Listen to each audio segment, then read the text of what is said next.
Fall is approaching and midnight hour has arrived. Welcome to episode 4 of the Horror Headquarters Nightlings. Something I love about the autumn months is that it's a time when people visit orchards, go to cider mills, and sip down pumpkin spice lattes. Now yes, I am guilty of participating in all of these activities, but I am more interested in the horror aspect of fall, if you know what I mean. One item on my bucket list that I have been hesitant to try is a tour of a haunted asylum. Now, asylums have always been a point of interest for me ever since I started delving deep into the horror universe, but it's an area I could never push myself to explore in depth. Now, of course, I've done some research on some popular asylums, but I've never had the guts to physically take up a tour. A few years ago, I was introduced to Eloise Asylum, and its backstory gave me chills. And today, I want to share with you a detailed history on the building, as well as real-life haunted experiences that happened behind the infamous walls.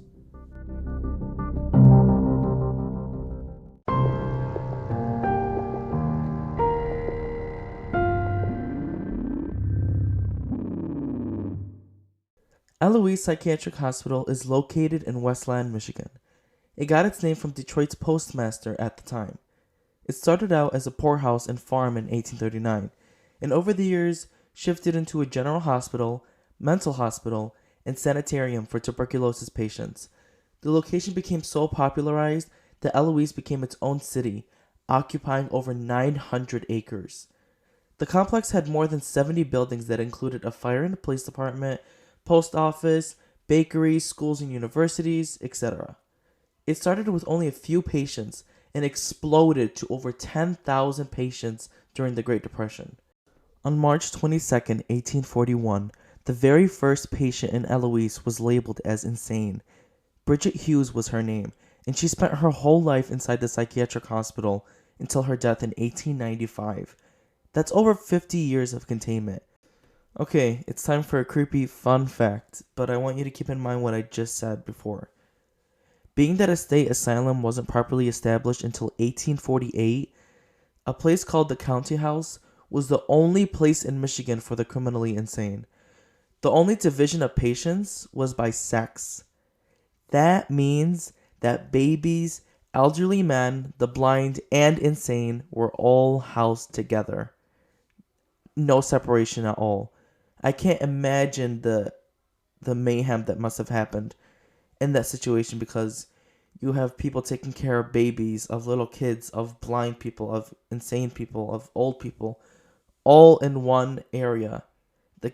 Wow. Just rereading that fact is extremely unsettling, to say the least. I have to take a moment to try and picture how that would have been, even though it's obviously impossible because I wasn't there. But surely everyone was in very close proximity, so you can just imagine the diseases and unsanitary conditions that were taking place, especially being that this was taking place in the 1800s. So sanitation, in my opinion, didn't really exist.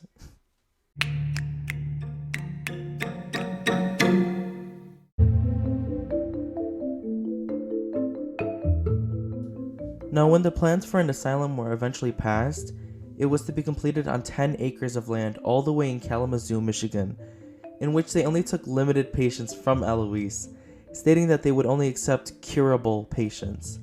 Seemed that Eloise was already developing a history of scaring off other asylums and mental institutions. People were terrified of going here. Eloise continued to expand over the years, taking on new leadership by multiple doctors, new methods, all of that. They had a total of about 307 patients in 1882. Okay, now listen closely to this next part.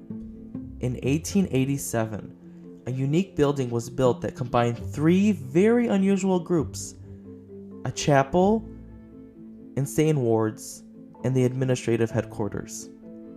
This reminded me of the second season of American Horror Story, Asylum, which incorporates a chapel, an asylum, and administration all in one building called Briarcliff Manor, which is based on a true story about the overall conditions of an asylum and what people were subject to.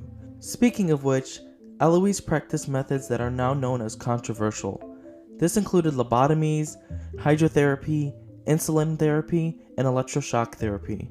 There's so many horror stories about the patients that experience shock therapy in particular, being that many relatives came aware that their family members had it done, being that they were labeled as insane or depressed. The procedure would induce seizures or even brain damage to occur as a result. Now, for those that don't know what electrotherapy is, I'm going to read you a definition from Google. So it says that electroconvulsive therapy, ECT for short, is a treatment that involves sending an electric current through your brain. This causes a brief surge of electrical activity within your brain, also known as a seizure. The aim is to relieve severe symptoms of some mental health problems. Now, something you have to take into consideration is that behind closed doors, they can tick up the scale as high as they want for this electroshock therapy on patients. Whether it's an Eloise Asylum or any other asylum in the world, they can put it at whatever level they want back then. Obviously, today everything's administered. Hopefully, no one's putting it up that high, but honestly, I wouldn't doubt it. But just the idea of it is terrifying, and the fact that it's still used today on an estimated 100,000 people per year, it scares me. That just the idea of that is kind of shocking and terrifying. I hope it's more less severe, if that makes sense. But I'd have to see it in person, see if the therapy is actually working in terms of healing a patient, getting rid of its mental health issues. But I don't know, maybe there is a science behind it now, but back then it was highly, highly controversial, still is today. I don't even know why it's still being used, but you know what? Maybe I'll find out the reasons. Maybe there's some benefits to it today, like I said, but still extremely crazy to me and terrifying.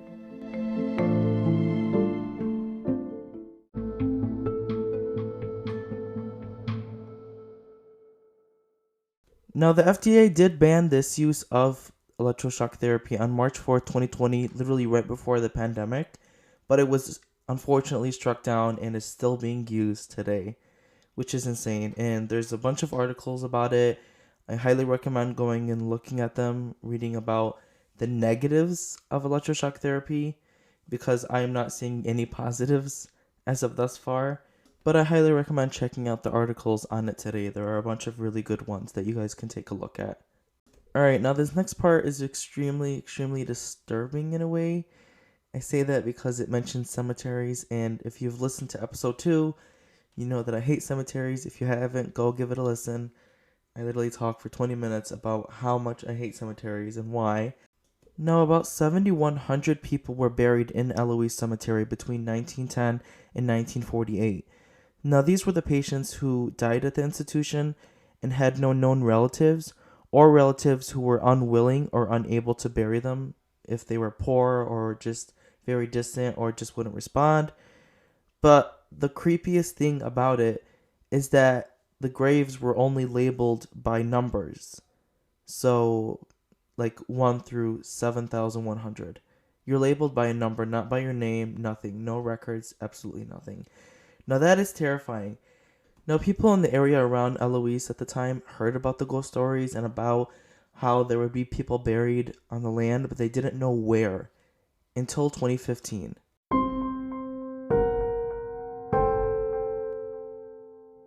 Now, in 2015, a man by the name of John Burns discovered the hidden Eloise graves, and he uncovered them with the help of a bunch of other volunteers.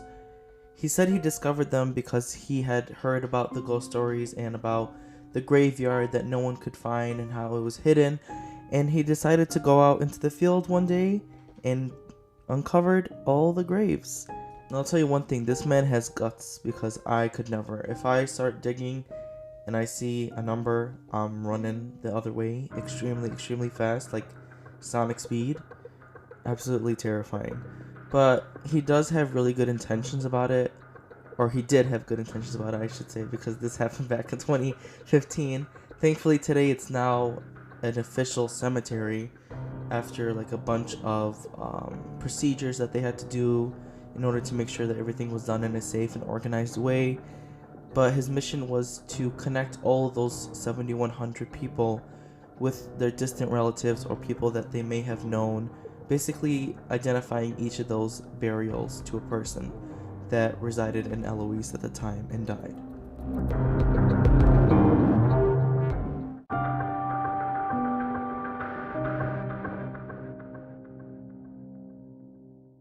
Now, today there is this type of historic landmark sign that stands on the grounds of Eloise Asylum. It's actually right outside the original building. It's still being preserved. It's actually where haunted tours are going on right now, but I'll explain that later. But the sign basically describes how the Eloise Asylum was discovered, how Wayne County purchased it as a poorhouse and evolved it into a hospital for the mentally ill, all that stuff. But I've known so many people that have gone to this sign, read the whole thing, walked the grounds, and they said they left feeling extremely uneasy and unsettled. Obviously, number one reason being is that they know that it's a very haunted place, or that a lot of innocent people's lives were lost in this land, and just a lot happened. I mean, just the use of electroshock therapy, that would terrify me. But I thought to myself, if they're witnessing all this stuff alone with themselves, I can't imagine how I would feel walking those grounds because, again, I'm referencing episode 2. I feel the energy of everything. I feel energy of negative, positive people, of people that have passed. I just don't like cemeteries in particular or places where people have died because I can just feel the aura, I guess you could call it. But I'd be interested to see how I would feel. So I definitely want to go walk the grounds and see how it would feel and how I would have an experience of that. But I'm just trying to push myself to do it because at the same time, there's a thought inside my head that's like, no, don't do it. But I really want to, and I've been wanting to for a while now. So, you know what? Hopefully, I do it eventually. And if I do, it'll be on my Instagram at the horror headquarters. I'll literally post a picture of the sign that I went. But I'm not going to take a picture of me like, oh, selfie. No, absolutely not. Nope, nope, nope.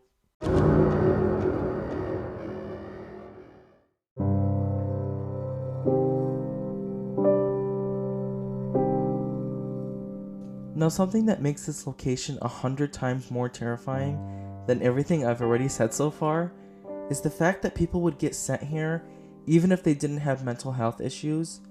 They would be committed to the facility with no mental health condition whatsoever.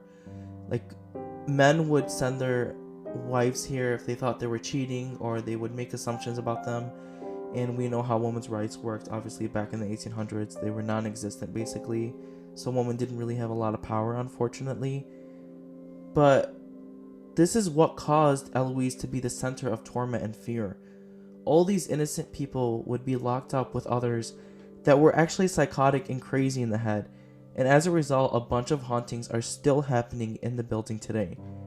I mean, if you think about it, there's a whole tour dedicated to Eloise, as well as a haunted house and escape room inside one of the buildings that are still standing. This is something that I'm interested in doing, to like learn more about the history and like walk through the building to see how it all was. But at the same time, if you've listened to the second episode of this podcast, I explain how I feel the energy around me of dead people, or just any people in general. It's just really weird to explain, but you'll understand more if you listen to the second episode. The thing that I'm worried about is that if I come across the grounds, I'm going to be overcome with a bunch of emotions that I won't even be able to step inside. Something that I'm planning on doing is going to the building and viewing it from the outside, walking around a little bit to see if I'm physically and mentally capable enough to go inside the building. I think I'll be okay because so many other people have done it. I just have to put myself out there, like take that leap of faith, I guess you can call it, and just test the waters. I'm just really scared. I'm thinking, oh, what if this, what if that, even though I shouldn't be doing that. But that's just what makes this whole story so horrible and terrifying and historic. Literally, there's not one person in Michigan that I've talked to that doesn't know about Eloise. Like, you say Eloise, you search up Eloise on Google, Eloise Asylum is going to come up because of how infamous and historic it was and how detrimental it was to using new technology and advancements and all these controversial topics. The whole idea of Eloise still haunts a lot of people today. Then you can't even mention it around certain people that have had family members go through that type of torture, or generations of people that have been inside the asylum, died there, can't find their bodies, all that kind of stuff. So it's definitely a very sensitive topic, but one that should be discussed more, in my opinion. Not for all the bad reasons, but for ways to like understand the history behind it, so that something like that never happens again, and how things have changed and evolved ever since then. If that all makes sense. Obviously, what happened there was terrible, horrible, like absolutely insane. But finding the people that were relatives to those 7,100 people of that cemetery, I think, is so very crucial and important. I mean, maybe they've already connected the bodies with family members. I'm just not sure, because I haven't visited it myself. And I've just started doing research on Eloise a little bit more in depth. There's just so many articles, and each one like says a different thing, but like through a different perspective. All the ghost stories about it. It's just a lot to take in.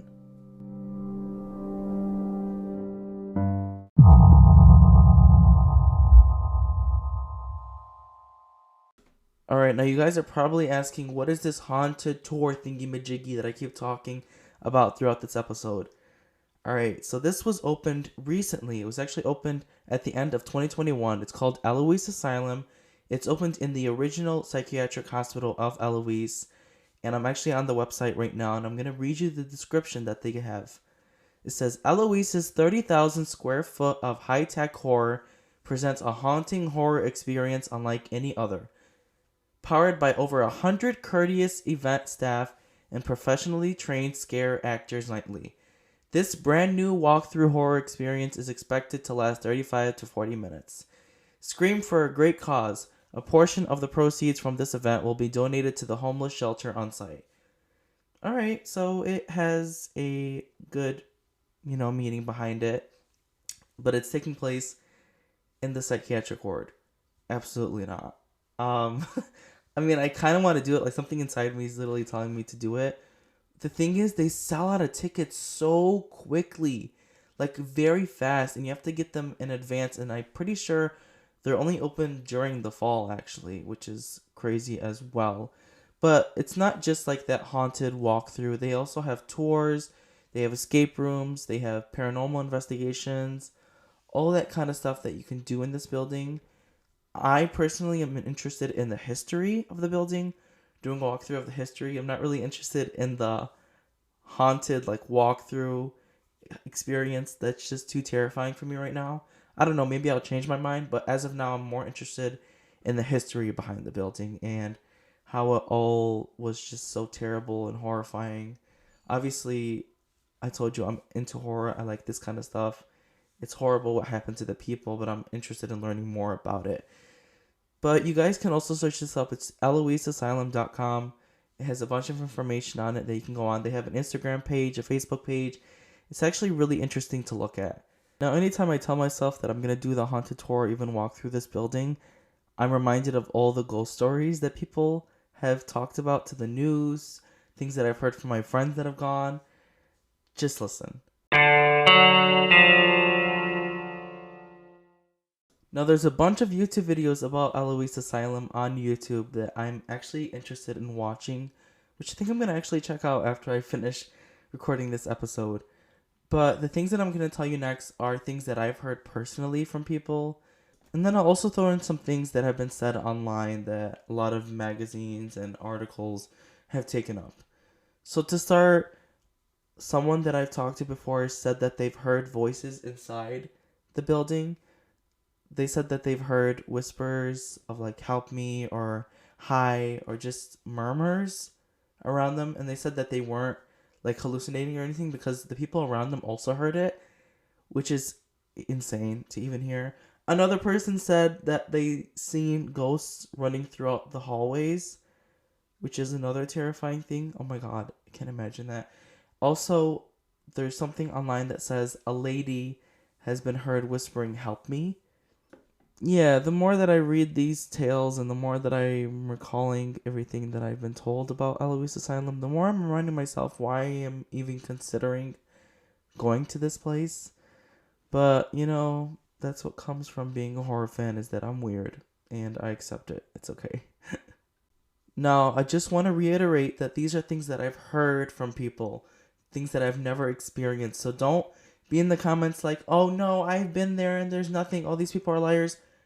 I haven't been there, so I cannot back up anything that anyone is saying until I've gone to this location and done like the tour and everything, or even walked the grounds to even give a proper conclusion on all of these facts.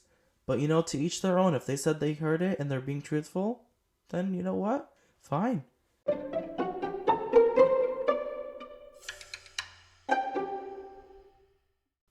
The psychiatric division of Eloise started closing in 1977, with the last patients being transferred out finally in 1982 when the state of Michigan took over. The general hospital itself closed in 1986, and that was the end of Eloise overall. Now, just a reminder, this place is closed, like 100%. It's only used as a historic landmark now, for tours to happen, for people to go visit it, all that stuff, but it is no longer functioning. I just want to make that clear before we reach the end of the episode. A lot of people did die. There was a lot of controversial things that this place did, as I've said, hence one of the reasons why it closed, but it no longer exists. So just want to make that sure that you guys know that.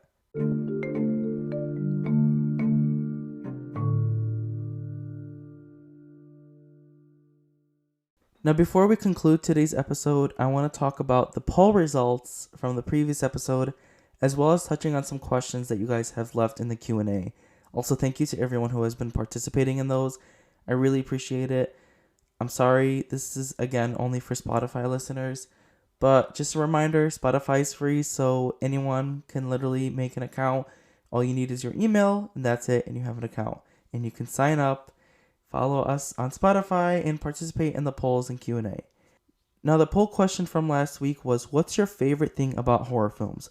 There were 7 different options, which included jump scares, the soundtrack, the characters/villains, the bloodshed, the location, the cliffhangers, and the fight scenes.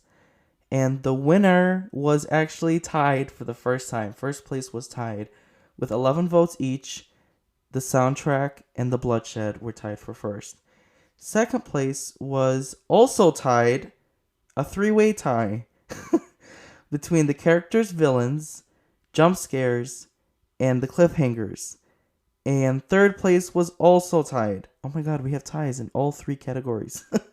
What? Third place was the location and fight scenes. Thank you to everyone who has participated on this poll. And per usual, there is a poll under this episode as well on Spotify. So please go check it out. Just scroll under this episode and you'll find it.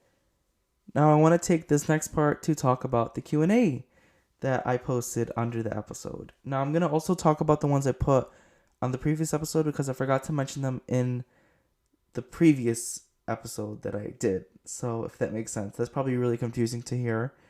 But here we go. Someone said, congrats on 100 listens. Thank you so much. You have a very long username that I cannot pronounce. I'm sorry. Someone named Artemis said you need to watch a Spanish horror film. They're actually terrifying. I have watched a Spanish horror film before, and it was so good. So I 100% agree with you on that topic because they actually are really, really good and underrated. They really should be watched more. All right, some other things that people dropped in the Q&A. This is by Rosalind. It says, bro, your story is insane. I would be afraid to even say the word cemetery, lol. But for real, it's insane. I get the whole energy thing too. You're not crazy. Thank you, Rosalind. That's actually a question or a comment, from the previous episode, No Rest in Cemeteries.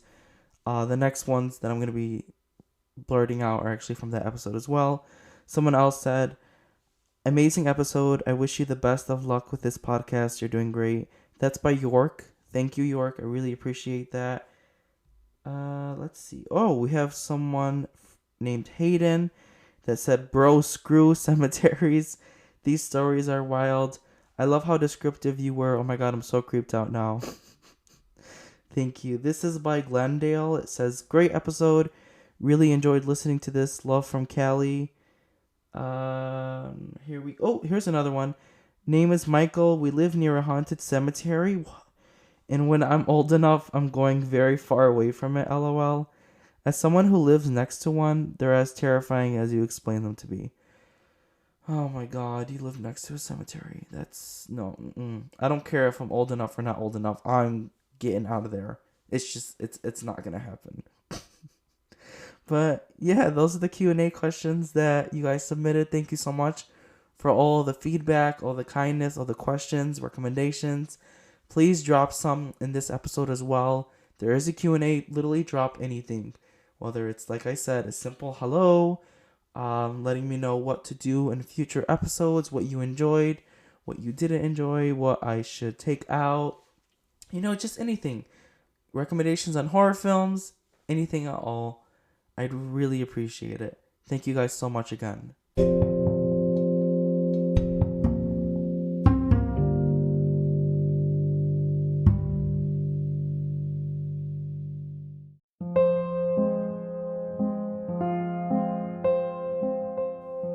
This marks the end of episode 4 of the Horror Headquarters, talking about Eloise Asylum. Thank you so much if you got through this entire episode listening to me talk about Eloise. This entire topic creeps me the heck out. It's just extremely terrifying to even talk about. Even doing the research was very unsettling. There's so much more articles that talk about Eloise, and each one is so unique and different. I highly recommend looking into them if you're interested into this kind of stuff. Also, make sure to check us out on Instagram at the Horror Headquarters and on Twitter at the Horror HQ. I'm sorry the website is taking so long to be put up. I promise you I'm working on it as much as I can. College is a lot, so I'm trying to balance everything and get this episode out for you. And you guys probably haven't noticed, but I actually have laryngitis while recording this episode. I don't remember if I said that earlier, but if I did, this is just me saying it for a second time. This is how committed I am to this podcast and how much I want to release content for you guys. So thank you so much for listening. This has been such a crazy experience so far, and I'm loving every second of it. Also, we've hit 200 streams on this podcast, what I can't even believe I'm saying, because on the previous episode I said we hit 100. We're at 200. That's insane. I mean, hopefully the trajectory keeps going up, which I'm sure it will. I don't care, because I'm just very satisfied with how this is going so far. I appreciate you guys for being here. I'm so excited for what's to come in the future. But until next time, tread lightly and pray for forgiveness. Midnight hour is approaching.